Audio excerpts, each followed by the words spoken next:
Welcome to Career Practitioner Conversations. This podcast is presented by the National Career Development Association. Welcome to the podcast. I'm Melissa Venable, NCDA Director of Professional Development, and I'm here with Esther Ra and Vicky Lee, who will share a framework related to intercultural competence in international student career advising. Daniel Pack is serving as our host for this conversation. Daniel, thanks for being here to lead this. I appreciate all of you, and I'll let you kick it off. Thank you, Melissa. It's a pleasure to be here. My name is Daniel Pack. I am a career exploration specialist at Syracuse University, and I'm also an NCDA member. Now I'd like to hand it over to Esther and Vicky to introduce themselves. Esther, would you like to start? Sure. Currently, I serve joint appointments at the University of Pennsylvania. I'm a career advisor, an associate director at 3 schools. And those 3 schools are the School of Nursing, the Graduate School of Education, and Social Policy and Practice.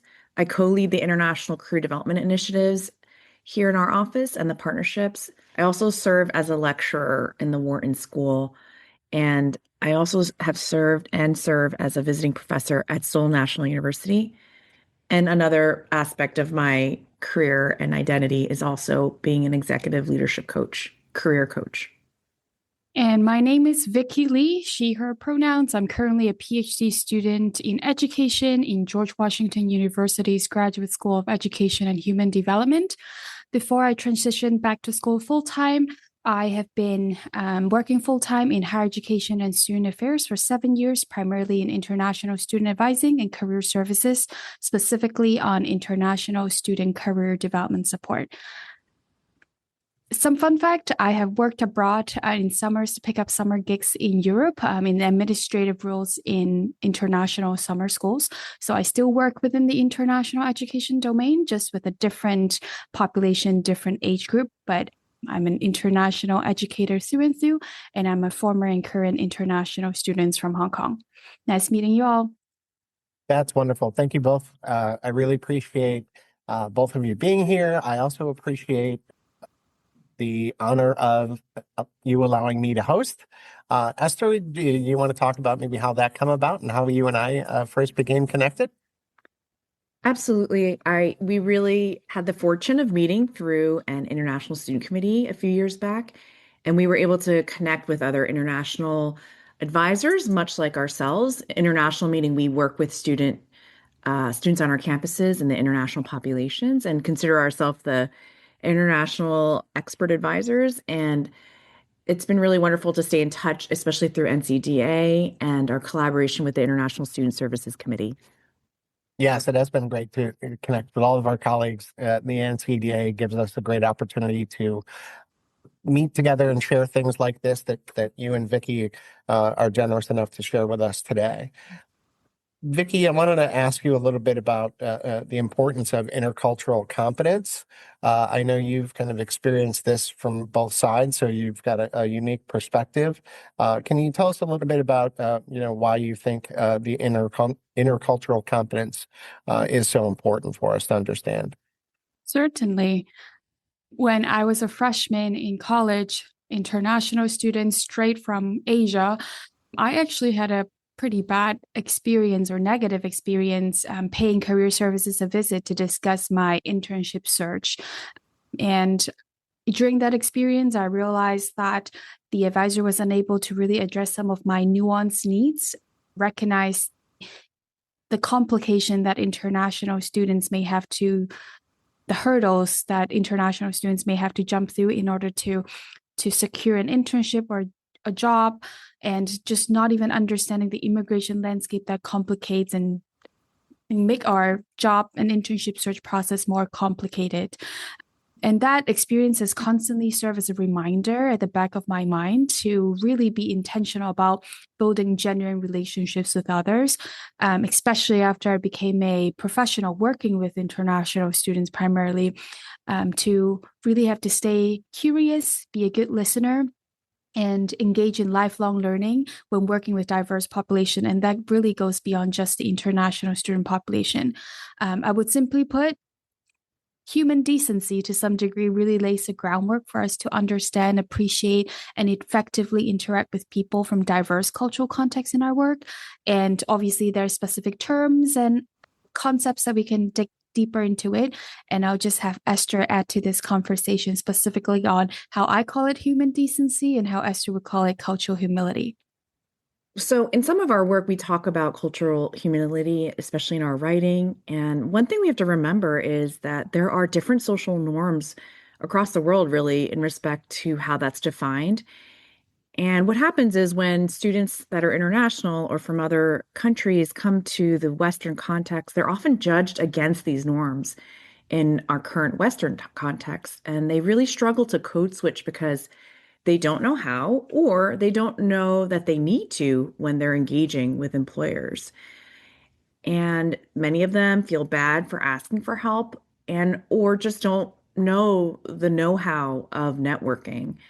And also in many other parts of the world, speaking out or sharing your individual thoughts, it's not considered culturally polite. And so this often creates a big point of stress and pressure for many of our students. And this is where self-reliance comes into play. And many students feel like they have to shoulder this on their own. Thank you both for sharing that. I think Vicky's experience in particular really highlights the need for career development professionals to have a framework to work from when dealing with international students and in intercultural competence. Perhaps the two of you can go ahead and start explaining how you came up with the LBC framework and giving us a little bit more insight into what that framework looks like. Through our work and in our writing and presenting together at NCDA, Vicky and I really discovered that there are three main roles a CDP, which is career development practitioner, is tasked with. And that first one being we are a Launchpad. We're also a bridge, and then we're also a coach. And these are the three main roles we've grouped some of our roles into. And this LBC framework, it really builds a foundation of practicality that integrates theory, reflection, applied strategies to really strengthen culturally responsive career services to our students. And each of these components promotes empowerment and equity in the career development practice. And through our respective global work that we've had, those pieces have also informed our practices with working with international students on our US campuses, and our international quote unquote backgrounds implicitly give us some of that insider knowledge. Particularly for myself, my work in Seoul, teaching at Seoul National University, and I was also previously at Korea University, my students really showed up differently in the classroom. Students in other parts of the world are really educated through different models of teaching and are socialized in the classroom in different ways. And that view may include a professor-centered approach, and it's very consistent with some of their cultures that are embodied in other parts of the world. And so when an international student, a global student, comes to campus and enters into career services, there's a bit of recentering that needs to occur because whether they know it or not, they themselves know what their wants and needs are. They are the expert on themselves. And we as advisors can provide that launchpad, that first role, to allow students to make those educated choices, know their resources that they're reaching for, and have a starting point to their career journey. Vicky, would you have any additional thoughts on this? Oh, I always have more thoughts on things like this.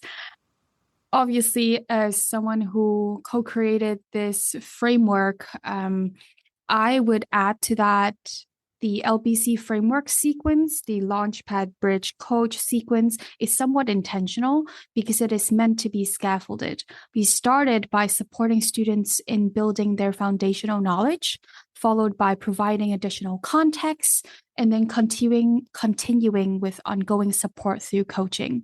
Instead of visualizing the framework as a Venn diagram or a flow chart, The LBC framework functions more so like gears in a machine. They all work in synergy and reinforce each other when considering a holistic approach in international student career advising. Instead of moving all three of the gears at the same time, oftentimes moving one may start triggering the rest to get moving, building a momentum in continuous, holistic international student career support. Looking back as a theory geek and also a theory-informed practitioner in higher education and student affairs, I've always wished that there were a little more structured framework to guide my work, especially with international students and diverse population, one that seemed to support my work that could be oftentimes more nuanced or scattered. When I mention scattered, it's just because there are a lot of times where, as international student specialists in a career services space, we have to constantly stay on top of different priorities.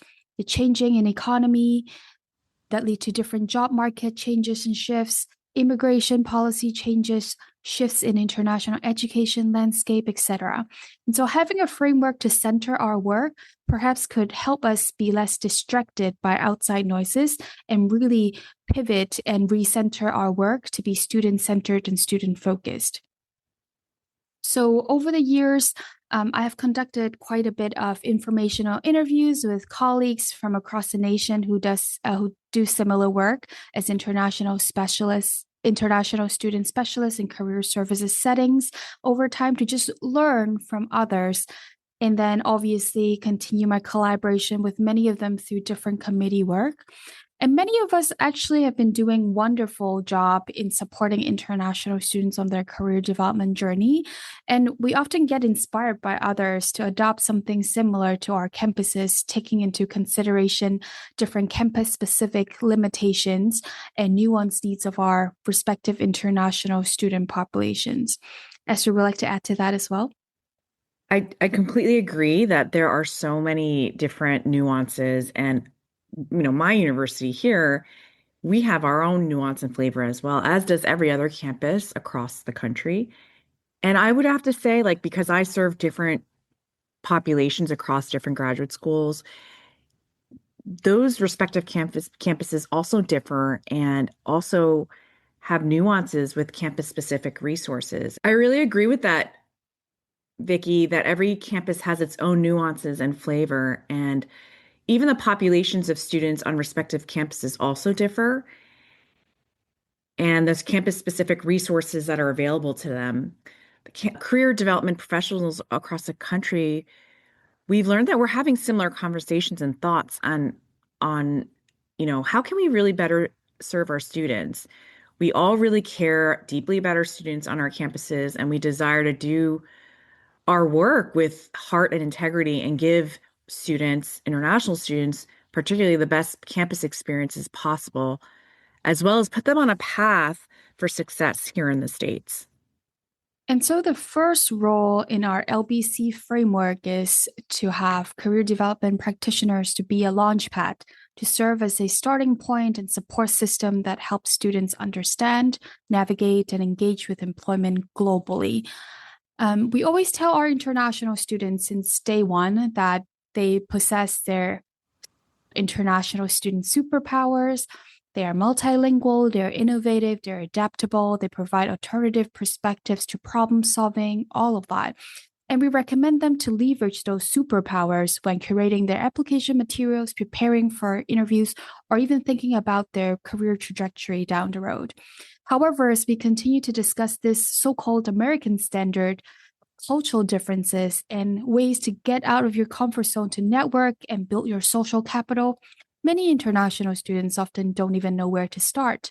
Simply put, they don't know what they don't know. So when we talk about the American resume, the American way of networking, or the US hiring process, many times they don't know what you mean at all. What do you mean there shouldn't be a photo on an American resume because almost the entire Europe asks for one when it comes to resume? What do you mean by having to look at people in the eye when talking to strangers to show politeness? That is not the norm in some countries. And what do you mean that a recruitment process takes about 3 to 3 to 6 months or even beyond. And recruitment starts perhaps 9 months before for some industries and roles. They just simply do not have enough context to work off of. And that's especially true for international students on the master's levels, especially when they have limited international experience. To me, I believe it's best for international students to have access to real world examples, because international students do learn best when they see examples and then are able to mimic and give it a try and experiment with it. A good American resume or cover letter from a former international student in the same or similar major or field of study, case study of international alumni, actual example of conversation starters that they can practice on, or even a really nice introductory email to connect them with someone. That is a great start to just help set our international student off as a launchpad. The essence of the first element of this framework to be a launchpad is strategic and intentional resource sharing, but also cultivating a safe space allowing for career exploration and growth. Esther, do you want to add? That's absolutely true that students often come to our offices, come to our departments really seeking a touch point, and they come initially because they don't know where to start. Many feel really lost. They don't know what they want. What Vicky said, what they don't know is what they don't know. They sometimes have an idea of where they want to go, and many think they know what they want, but are also unaware of the legal parameters that we also don't dictate, but are beholden to with, our government. And so these are all pieces that students have to consider and sometimes have creative avenues to enter into their fields of interest. Some students also come wanting to have transactional experiences. And in many parts of the world, I've come to realize, even in my own lecturing, that there are sometimes really clear steps and really efficient ways to doing things in other parts of the world. For example, here in the States, small talk is a really big part of networking, and it's a process, and this may not be as important in other contexts. Here, networking can really lead to opportunities and information. And it's been my experience that students need to grow in their understanding of the career development process, that it is just that, a process, a journey, and that it's developmental, meaning it takes time, it takes reflection, and sometimes it takes pivoting. In order to be in the context you hope to grow in, knowing that it's a process is really more than half the battle. That way you can manage your own expectations. And you know what? Things do take a lot longer in the US, unfortunately. And that is largely in part due to the building of relationships and the connections, because that's a huge factor. And that's a cultural norm here that many may be unfamiliar with. Another thing that rears its head sometimes when I'm working with students is the topic of imposter syndrome. And this is something that we can help support students in terms of setting their own perspectives properly and their priorities in the right direction. Students are often looking to their left and to their right, and there's constant reminders to them that maybe that they're not good enough or they don't belong. But as advisors, we have a huge part in reminding them that students, as Vicky said earlier, they have superpowers and come with strengths themselves. It's not easy because it takes, again, time to reflect and also be confident in what you're strong in and knowing that they do bring things to the table. They wouldn't be here otherwise.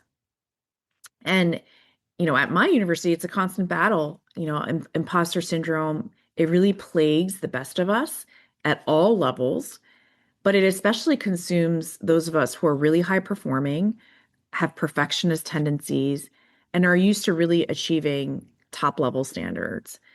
And that's why this leads to our second piece of the framework, being a bridge as an advisor. And this is to help students contextualize their landscape at their current university setting.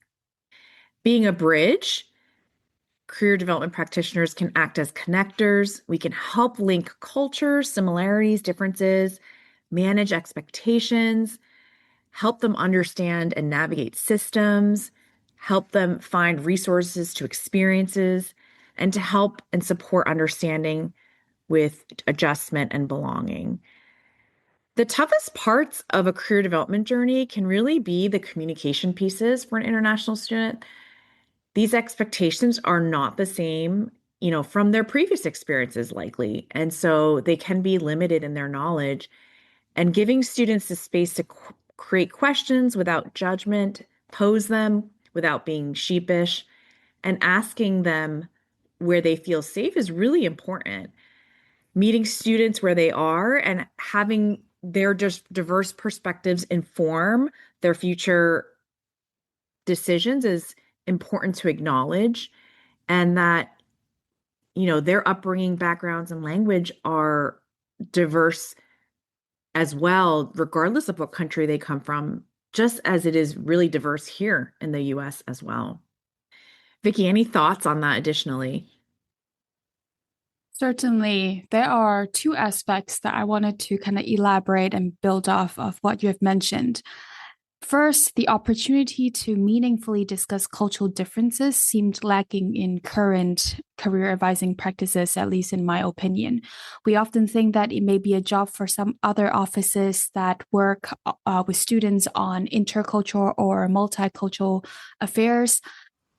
But however, it is actually extremely important for us to also help address the aspects of cultural differences before we can meaningfully discuss careers that encapsulated their entire experience, not only in the university and campuses that they are in currently, but beyond, even in workplaces. When discussing cultural differences, unpacking results after they utilize tools such as the Cultural Wizard within the GoinGlobal suite or the country comparison tool by the Culture Factor group would actually help them recognize the actual differences across cultures and assist them in reflecting on what could make them an even stronger candidate with the contextualization to kind of give them an edge over their peers. Secondly, many of us as advisors in the career services offices, or honestly, even in academic advising, often think that international students are more likely to advisor shop, to meet with multiple advisors in the same office, scheduling appointments with multiple of us for quote unquote the same conversation, which may not be something preferable among us, and some may even call it unsustainable. However, as we think about a holistic support and creating a safe space for international students to quote unquote figure it out, scheduling appointments with different advisors may actually be their way of practicing networking. They are actually getting used to talking to strangers and seeking advice from people that may not know in order to grow professionally. While yes, such practice may be frustrating, again, as something that we see internally from the international practitioner aspect. However, when you think about it from an international student's perspective, they are taking our advice seriously to build their social capital gradually by meeting more people. As a connector, as a bridge, we should really stay open-minded and welcoming, serving as a, again, connector to bridge either the skills gap through hands-on practices or the knowledge through meaningful conversation, unpacking some of their dilemmas or challenges that they are experiencing, seeking ways to genuinely connect with students to meet their specific needs to establish a relational advising relationship. Esther touched on this a little bit earlier, but this really speaks to the importance of prioritizing relational advising over transactional advising, making sure that students are aware of the power of continuous engagement with career services throughout and beyond their time on each of our campuses, such that we could continue to help them see their strength, manage their realistic expectations, and really challenge them to establish a growth mindset along the way. This is a perfect segue to transition to the last role within our framework. How can career development practitioners be a coach? I'll transition and pivot it over to Esther to add to this. The final piece of the framework is to be a coach. And as a certified career and executive leadership coach myself, having a coaching mindset and model for career practitioners, career development practitioners, really will allow students to be guided through both challenges and support systems. This allows them to strengthen their identity, their resilience, their agency, and also their own career self-efficacy. The aspect of coaching that allows students to be in continual growth, as Vicky mentioned earlier, it's not just one and done conversations, but it's really continual touch points. And one thing to think about as career development practitioners, are our career centers set up for this volume or for this need? Coaching really is a creative thought partnership with which goals and action plans are created. If that is the case, how are career centers at our university set up to accommodate this need? And how can our centers move towards this model? Any thoughts, Vicky, on the models and how we can plant seeds for continuous engagement? I often think that it comes in our day-to-day advising practices. It could be as simple as when we meet with students in one-on-one settings or even small group settings, work with them on goal setting and next steps. What are some things, actionable steps that they could take in the coming week or two or in 3 weeks that they could actually do something about their question and grow that way before scheduling a follow-up appointment with us. A lot of the times we have found that international students need a little bit of a nudging in order to take the first step because they are not quite used to a very decentralized university and college system. And so having them taking the initiative to schedule a follow-up appointment or even initial appointment is already a big step. If they find that in our conversation, we are able to support them in goal setting, in setting some of the actionable steps, they could gradually get to growing professionally on their career development journey. Just like what Esther mentioned, recognizing that this is a developmental process and journey, that is already a good way to start with. Oftentimes, if you have the resource to block off sometime in your calendar 2 weeks after an appointment just to send a follow-up email, a check-in, those really goes a long way. And a lot of advisors think that, oh, you mentioned resource sharing and bridging cultural differences. Does it mean that I'm going to send out a laundry list of follow-up email? Would that be sufficient? While they do like to see things that recap what you have mentioned during an appointment due to mostly language barriers, and they could revisit if they have things that they missed or misunderstood, they don't like to be dumped with resources either. How are you going to unpack it and contextualize it in a way where these are your options to explore? I challenge you to pick 2 to 3 out of this list to explore in the next 2 weeks, and then we can meet again in 2 to 3 weeks to check through that. In those cases, planting the seed, recognizing that we are a partner. We are here to support you, and you can come back to us whenever you can so that we can continue to grow together. I think that's the important aspect of being a coach and really giving international students the ability to recognize that, oh, well, a one-time appointment wouldn't fix anything. I need to put in work as well, but I know that I have a cheerleader right behind my back to cheer me on and work with me together on this journey, regardless of how long I'll be on this campus and even beyond. I will still have people at my back to cheer me on through LinkedIn connections, through coming back to campus to serve as an alumni panel, all of that. I think it's just really the importance of planting the seed early on and curating that culture of partnership and collaboration. Those are some great insights, guys. Thank you so much for sharing this information. Thank you for putting all the time and effort into creating this framework. For me, when I was listening to you, I thought how often we're so busy and appointments and workshops and, just everything going on. Sometimes as career development professionals, you can't see the forest for the trees, because you're looking at what's in front of you and trying to take care of that. And I know that, most of the listeners, of course, are probably all fully staffed and fully funded career services departments. But for those of us who aren't, having a framework like this can really, really help us take care of more students effectively when you frame it this way and you're not just looking at individual transactions. So this is really great. I really appreciate all the work that you've put into this. I'm excited to look into how I can incorporate this into my work with students. Would you like to share any final thoughts before we say goodbye to our listeners? Certainly. And I think a lot of the times we think that once a framework is implemented, once we want to transform and change people's lives, we change lives altogether. But really, our work is we change one life every day. You start small. And I could not emphasize enough the importance of contextualization for international students.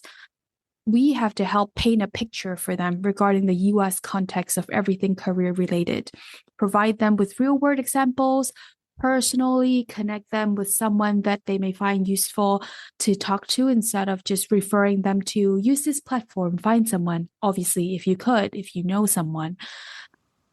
Provide them some pointers in terms of what professional association or student organization that they could get involved in to gain leadership experience or seek mentorship outside of a campus setting, and possibly even discuss the flexibility of a US higher education system and then refer them to their academic advisors.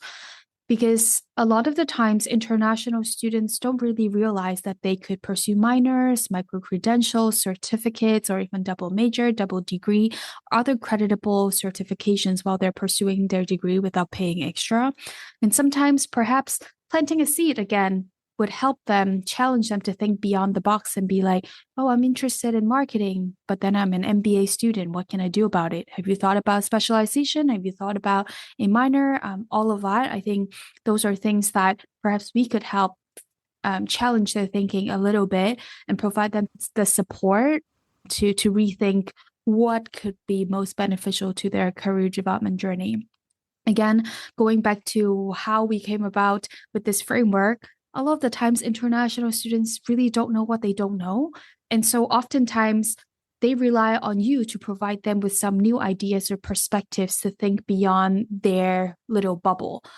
So start small, little nudge, little conversation, little new idea that you don't think is groundbreaking may actually be groundbreaking and life-changing to them. And those really goes a long way in getting students to think beyond and maximize their potential, seeking the clarity that they need in their career journey, really, and be successful down the road. Esther? My final takeaways, I would say, really tie back to the very first thing I mentioned is the whole cultural humility piece. As career development practitioners, this is something that we can also practice too, in that we don't know everything. We don't know everything about every student that walks through our offices.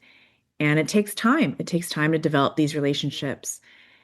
And in my work with students, especially in the global setting, students really appreciate challenges and different perspectives, but also the recognition that things are not what they've been acclimated or socialized to do. They're willing to try these new things in supportive and safe spaces.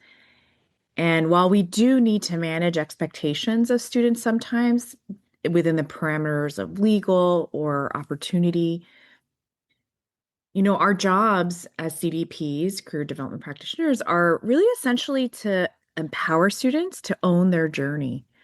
And that takes cultural humility on our part. Thank you. Thank you both again for allowing me to be a part of this conversation. I'm honored that you thought of me.